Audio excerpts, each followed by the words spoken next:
السلام عليكم ورحمة الله وبركاته. يوم جديد وإن شاء الله النهاردة معانا فيديو حلو جدا. بس فيديو هيكون عن الفطار. بقى فترة كنت صايمة بقى الستة من شوال وكده، يعني في أول يوم بقى هنفطر فيه. فقررت بقى إن أنا أعمل فطار حلو كده ويكون حرش. أنا بحب أوي سندوتشات، يعني أنا من عشاق السندوتشات، بحب دايما لما أجي أكل سندوتش كده. فاليوم ده بقى كنت عايزة أكل طعمية، كنت بقالي كتير أوي ما أكلتش طعمية. فقلنا بقى نعمل سندوتشات طعمية كده تكون حلوة، وكمان عملت كمية كبيرة جدًا ب10 جنيه طعمية و10 جنيه عيش. شوفي بقى الكمية اللي أنا عملتها، لو أنتِ نزلتِ اشتريتيها من عند بتاع الطعمية أو من عند بتاع السندوتشات، شوفي هيديكِ الساندوتش بكام. أنا عملت وليمة ب20 جنيه. اليومين دول طبعًا لازم نقتصد ولازم نمشّي الدنيا ولازم نعمل حاجات حلوة على قد إمكانياتنا. فنزلت بقى كده، بعت ابني جاب لي ب10 جنيه طعمية وجاب لي ب10 جنيه عيش. وكان عندي بقى كده طماطم وكان عندي فلفل، وجبت كده عود شبت على بقدون على كزبرة. وجبت كمان بصلاية خضرا حلوة كده، وكان عندي طحينة كده عاملاها في البيت، جبت كده معلقتين من الطحينة. وبدأت زي ما انتم شايفين كده جهزنا الفطار بتاعنا. عملنا فطار حلو جدا جدا. فبدأت بقى ان انا اقطع بقى كل الحاجات دي والبصلاية الخضرا كده مع شوية الكمون اللي هتحطيهم على السلطة والملح مع بقى الكزبرة ومع الشبت.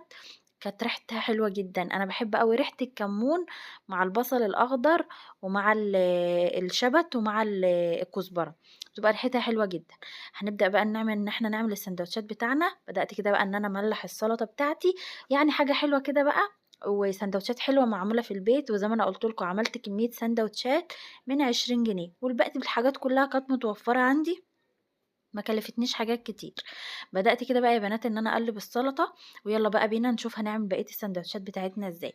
الطحينة بتاعتنا زي ما أنا قُلت لكم عاملينها في البيت برضه. الطحينة بقت غالية اليومين دول، فبدأنا إن إحنا نعملها في البيت. دي طحينة معمولة في البيت، إن شاء الله هاعملها معاكم في فيديو وهانزّلها إن شاء الله على القناة. لو أنتِ معايا لحد هنا ما تنسيش تعملي لايك واشتراك في القناة عشان وجودِك هيساعدني جدًا. ولو كتبتِ كومنت كده حلو زيِّك برضه هاكون فرحانة بيه. بدأت بقى إن أنا أجيب العيش كده وافتحه زي بتاع المطاعم بالضبط، هُم بيفتحوه كده لجوّه وبيحطّوا بقى بيحشوه بقى يقول لِك أنتِ مثلًا عايزة تاكلي ساندوتش إيه، نعمل لِك إيه على إيه. فبدأت إن أنا أفتح بقى العيش بتاعي كده. بعد لمّا هافتح العيش بقى هابدأ إن أنا أحضّر بقى الساندوتش بتاعي. ولازم طبعًا العيش يكون مفتّح كلّه عشان تقدري إن أنتِ تعملي الساندوتش، أو تقدري إن أنتِ تعملي الرغيف كده يكون مفتوح من جوّه. بدأت بقى إن أنا هابدأ إن أنا أحشيه زي ما أنتم شايفين، هاحط بقى كمية الطعمية اللي أنا عايزاها. وبعد كده هاحط على الوش شوية من السلطة، وبعد كده شوية من الطحينة، وفعلًا بيكون ساندوتش حلو جدًا. لو أنتِ كنتِ حابة كده مثلًا كنتِ محمّرة بطاطس أو حاجة، اعمليه زي الساندوتشات اللي إحنا بنجيبها من برّه، برضه هيكون طعمها حلو ومش هتشتكي ومش هتقول لِك لأ. بس فعلًا الساندوتشات كان طعمها حلو جدًا، وكانت بتفتح النِفس، وده فعلًا دي من الساندوتشات اللي أنا باحبها، باعشقها والله يا بنات، وباحب أعملها في البيت. فأول ما بتيجي في دماغي إن أنا هافطر ساندوتشات أو هافطّرهم ساندوتشات، ما باترددش خالص، بتبقى دي النتيجة، وبتبقى هي دي الساندوتشات. بالِم الدنيا كده من البيت عشان طبعًا عارفين الساندوتش بقى إيه قد كده، وكمان مش هيقضي مصلحة. إنما لأ، قُلت أنا هاعملها في البيت بطريقة سهلة وبسيطة وبيكون طعمها حلو.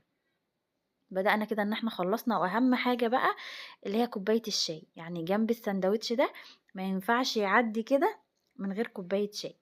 فكوباية الشاي فعلًا هي اللي هتفرق معاكِ جدًا في طعم جنب الأكل. وفطار سهل وبسيط وفي نفس الوقت حلو، وفي نفس الوقت مش مكلّف.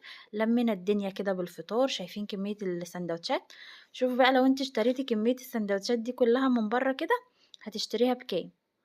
وطبعًا مش هتكون بنفس النضافة ومش هتكون بنفس الحب والاهتمام اللي أنتِ بتعملي بيه الساندوتشات. شايفين الكمية؟ حاجة كده عظمة، وحاجة كده بجد بجد تفتح النفس. أستاهل لايك بقى والّا لأ؟ عايزين لايكات كتير أوي بقى للفيديو ده.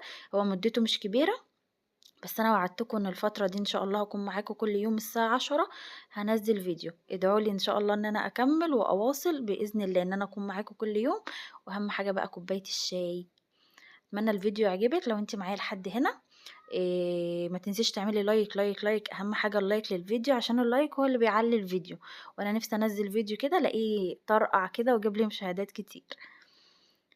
هنفطر بقى. ده كان فطارنا النهارده، وده كان الفيديو بتاعي، ما حبيتش إن أنا أطوّله. يعني بدأت إن أنا أعمل لكم فيديوهات قصيّرة مش طويلة أوي عشان تستفيدوا منها، وتخشوا عند القناة تشوفوا كده، خدوا جولة في روتينات وفي وصفات كتير إن شاء الله هتعجبكم. كان معاكم أم إياد، قناة مامة يوميات إياد وآسر. أتمنى كل اللي في القناة يعجبكم. ما تنسوش تعملوا لي اشتراك للقناة. هتوحشوني لحد الفيديو اللي جاي، السلام عليكم.